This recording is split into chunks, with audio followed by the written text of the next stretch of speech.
Start करो। सभी साथियों को मेरा सादर नमस्कार।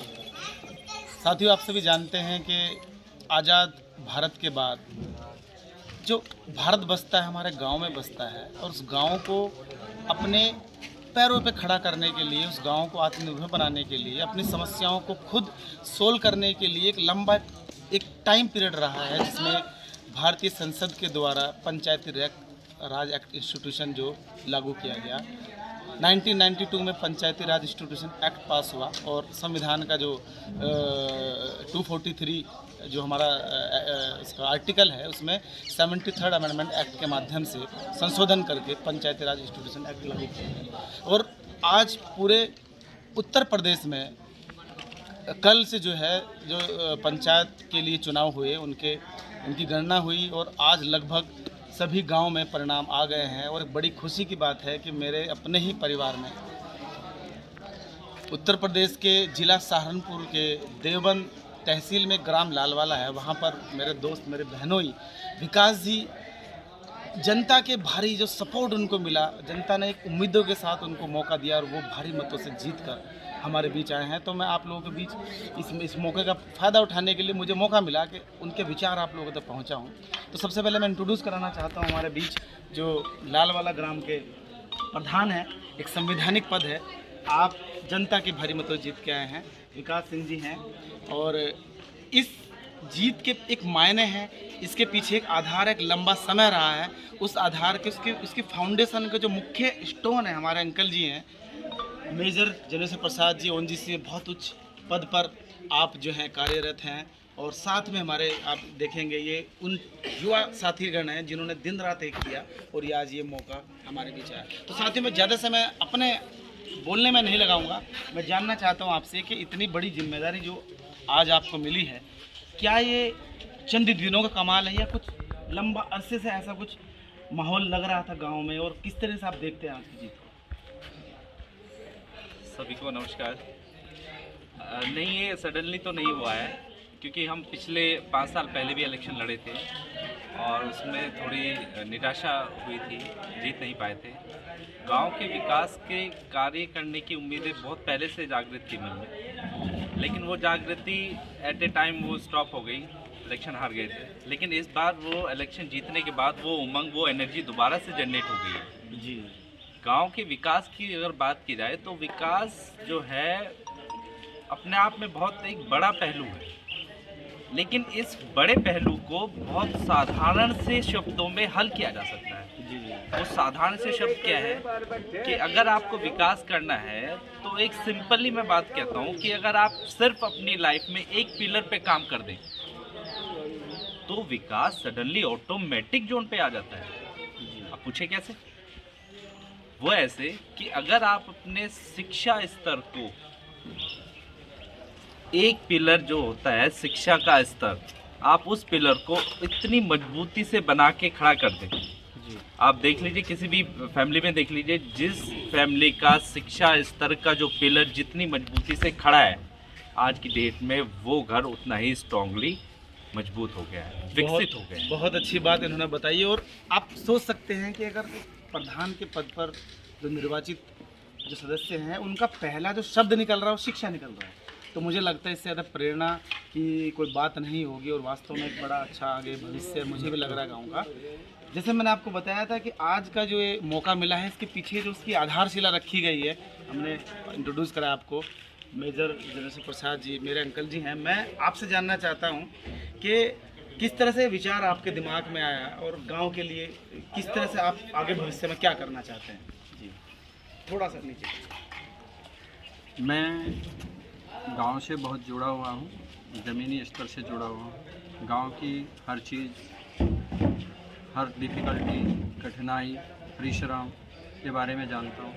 तो जब मुझे अच्छी शिक्षा मिली, अच्छा जॉब मिला, तो मैंने सोचा कि क्यों ना हम इस बेड़े को आगे बढ़ाया जाए। शिक्षा एक बहुत ही हमारा एक टूल है इम्प्रूवमेंट का, आगे बढ़ने का। तो मुझे उस बेड़े को लेते हुए मैंने निश्चय किया कि मेरे परिवार से इस जिम्मेदारी को भी कोई निभाने वाला होना चाहिए। पिछली बार इसके पीछे मेरा जो परिवार है, जो मेरा गांव है, गांव ही मेरा परिवार है। उनका एक बहुत सहयोग रहा। जैसे बाबा साहब ने कहा था कि एकता में ही बल है, संगठित रहो, शिक्षित बनो, संघर्ष करो। तो ये गांव एक मिसाल बना है जो एक मुट्ठी में एकता के साथ में इकट्ठा हुआ, और जो बेड़ा उन्होंने, जो जिम्मेदारी इस गांव ने, इस ग्राम पंचायत ने श्री विकास को दी है, उसको हमने स्वीकारा है। और हम पूर्णतः कोशिश करेंगे कि इसको अच्छी तरह से निभाए।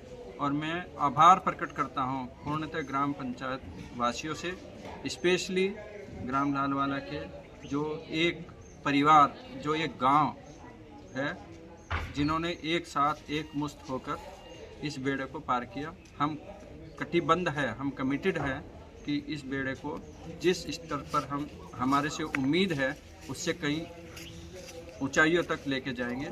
ये हमारा प्रतिबंध। धन्यवाद। तो बहुत बहुत जो अंकल जी ने बताया, एक शब्द जो मैं, हालांकि बाबा साहब के बारे में जितना भी हम कहें वो कम है। एक ऐसे व्यक्ति ने जिसने पूरे देश की दिशा बदल दी है। उन्होंने अपना जीवन लगाया और देश के 80-90% वंचित समाज को अधिकार दिए, जो अधिकार समृद्ध समाज के पास में थे। तो इसमें कोई बताने की भी आवश्यकता नहीं है कि बाबा साहब के दिए संविधान के माध्यम से ही ये संभव है कि देश के वंचित समाज, देश के शोषित वर्ग और देश के जो समृद्ध वर्ग हैं वो सब मिल के भारत को आगे बढ़ाएं। तो आपने अंकल जी जैसे बताया कि लालवाला के जो समस्त ग्रामवासी हैं और जो साथी रहे हैं, जिनका सहयोग रहा होगा, उनमें से हमारे बीच में भी युवा साथी बैठे हैं। तो आप लोगों में क्या उत्साह था जब ये सूचना आई कि ग्राम पंचायत के इलेक्शन होने वाले हैं, और किस तरह से आप लोगों ने सहयोग किया और क्या उम्मीदें रख रहे हैं?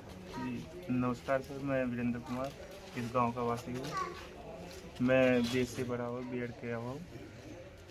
मेरे ताऊजी के लड़के जो प्रधान पद के उम्मीदवार हैं, मैं देखा कि गांव की जो शिक्षा है बहुत ही कमज़ोर है। एक माध्यम चाहिए था हमें कि जो छोटे छोटे बच्चे बिगड़ रहे हैं, पढ़ नहीं रहे हैं, मजदूरी करते हैं, चाय की दुकान में लगते हैं।